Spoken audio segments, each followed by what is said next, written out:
we're now joined by Lester Munson with the National Security Institute to discuss a lot of the things that the president went over. Lester, just tell me what tone you were expecting from the president on the economy. He touted a lot of his accomplishments. Do you think that he's done enough to really take a victory lap here on the economy?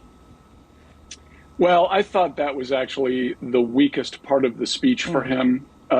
He did a nice job at the beginning talking about Ukraine, showing solidarity with the Ukrainian people.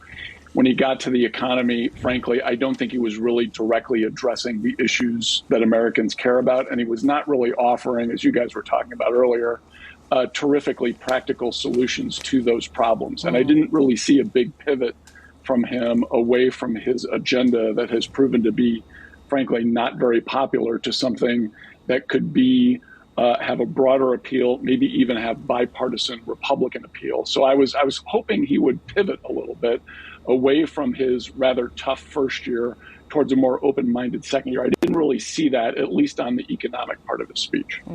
Lester, Noah Pransky here. Let me ask you, the president never mentions the stock market. I mean, if Donald Trump were president, I feel like we would have heard it 10 times in that speech. Is that a political mistake from Biden to not tout some of the successes for corporations? Well, his party is basically a kind of political war, at least with American corporations. He can't really do anything that seems like it's pro-corporation. He wants to raise corporate taxes. He wants to portray corporations as the architects of inflation, which is really not very accurate. So that's a tough lift for him.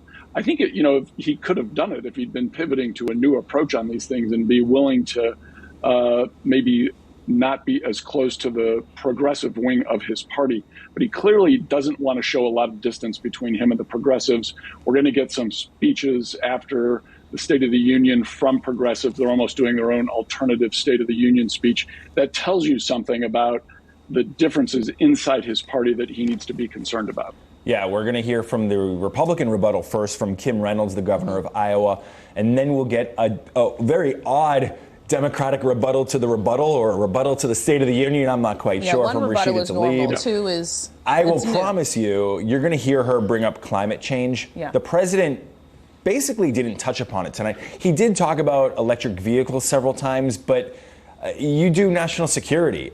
The climate issue is considered a national security issue by many. Why didn't we hear more about that tonight? Well, there's a real dilemma that the administration is facing right now. The strength of Russia, which was the country he was beating up on appropriately for the first 12 minutes of the speech, is built on oil exports in part to the United States, actually in large part to the United States. Really, the best thing the United States could do is become much more energy independent on its own. That means more drilling, more exploration for energy resources here in this country. That is anathema to the folks in his party who are concerned about climate change. So there's a real trade-off there that he doesn't really want to get in the middle of. And when you talk about Russia, that's obviously impacting our economy a lot. It was the pandemic, and that, it's like if it's not one thing, it's another. So when you talk about sanctions, when you talk about Russia and how it's impacting us here in America, is the president doing enough to protect us? And what is really within his power to protect us at this moment? He keeps saying he's going to do that, but how much can he really do that? Well, I think what he's referring to is he wants to have an architecture of sanctions against Russia that won't inadvertently raise the price of energy. Now, that is, he didn't really articulate it that way, but that's what he's doing. He's got some pretty tough sanctions on Russia, but he's not going straight at the energy sector in that country. By so doing, he leaves Russia with some economic wherewithal, but he also doesn't raise the price of gas any more than it's already risen here in the United States. So that's kind of the trade-off he's doing. He's getting a lot of criticism on social media right now from national security conservatives, and I would put myself among them, for not taking a bolder stand against Russian energy. That would drive up the cost to Americans. But if you balanced it out with greater exploration domestically, you might achieve kind of a happy middle where you're able to both support our economy and really help the Ukrainians in their battle against Russia. The president's approval ratings are in the toilet right now. Republicans are having a field day criticizing him pretty much every day. But how is this kind of speech going to play across the world? Well, frankly, I hope that this speech is an opportunity for all of us to show some unity of purpose, particularly on the question of Ukraine and Russia. I think the president really did do a nice job at the beginning of the speech showing solidarity with the Ukrainian people. It's important for the rest of the world to see that. Our kind of crazy partisan divide has been way too much on display lately around the world. And Republicans standing up and applauding for him, at least at the beginning of his speech, I think was a good thing for them to do. I wish the president had been a little bit more in the middle on some of his economic issues, but that's fine. He's got to pursue his agenda. So I hope this speech is portrayed as, hey, America definitely has its differences, but on the big important stuff, we stand together.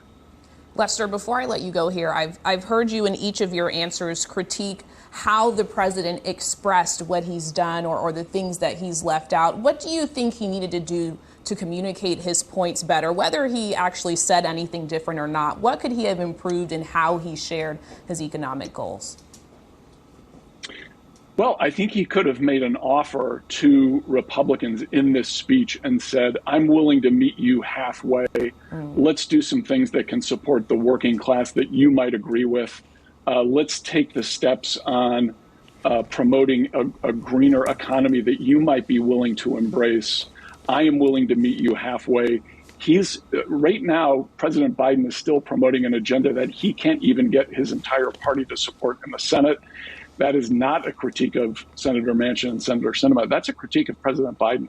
He needs to have a broader agenda that more Americans can support. Boy, there's such a great opportunity for him to really be the spokesperson for the whole country, or at least 80% of us. People are looking for someone they can support. He had a big opportunity tonight to reach out and kind of grab that. He did it a little bit on Ukraine, really didn't do it on the economy. Lester Munson, I want to thank you for joining us here on an important night here on NBC Elects. We appreciate you, your time, and your expertise. As we're talking about the economy, I want to bring back our friend Lester Munson. He is here to help us also digest everything we've heard about the economy tonight. Lester, because we haven't talked to you since the Republican rebuttal, I do want to ask you if you heard anything from the Republicans that surprised you. No, I thought it was a pretty good speech. I thought the beginning on Ukraine was a little weak. It is hard for Republicans to make the case that they're tougher on foreign policy issues after really, frankly, a very poor performance by President Trump during his administration, particularly on Ukraine. But after that, I thought Governor Reynolds did a nice job. It was definitely some red meat for her party. She hit the issues of law and order and the border pretty hard. Those are very popular in the Republican Party. But she also kind of led with, her personal story of having worked in a grocery store and raising a family. That's going to resonate with kind of the populist wing of Republicans. That was she took some nice shots at elites, if that's the kind of thing you like. I thought it was, except for some weak spots on Ukraine, actually a pretty good speech by her. We're going to see Governor Reynolds on a presidential ticket or on a Senate ticket someday? It's possible. She's got a nice smile. She knows how to deliver the lines. I don't know enough about her record to tell you how well she can do in a primary, but I did notice she's the governor of Iowa, which, as I recall, is one of I think it's the very first state that gets to make a decision about who should be president. So, gosh, there she is. For now, right? Until we figure a better way to pick a presidential candidate. Yeah. And, Lester, we've talked a lot about Build Back Better tonight, and you actually brought up the point earlier that President Biden did not do a good enough job of reaching across the aisle to convince Republicans to vote for his human infrastructure bill. What needs to be done here? What needs to appeal? And did you get that notion from Kim Reynolds as well? Yeah, Kim Reynolds, Governor Reynolds, I think, similar to President Biden, wasn't really reaching across the aisle. Her speech was directed at her party. She was not trying to build a national consensus with that speech. That might have been a missed opportunity for her as well. I do think on economic issues, there's an opportunity between Republicans and Democrats to move some things around in the tax code. I'm not for raising taxes at all, but I think you could do some work on the child tax credit, help young families that are struggling, particularly now as the economy is still not in full blossom after the pandemic. I think there's some things that Republicans and Democrats could agree on that would really help folks who are actually struggling in the country right now. Lester Munson, thank you for, I guess, literally spending the night with us. I was going to say it and not, and I'm like, well, yeah, that's literally what happened. So, Lester, thank you for spending your time with us tonight and helping us digest all of this. We appreciate you. Noah, we My don't pleasure. have, Thanks for having me. Of course. Thank you. Now, Noah,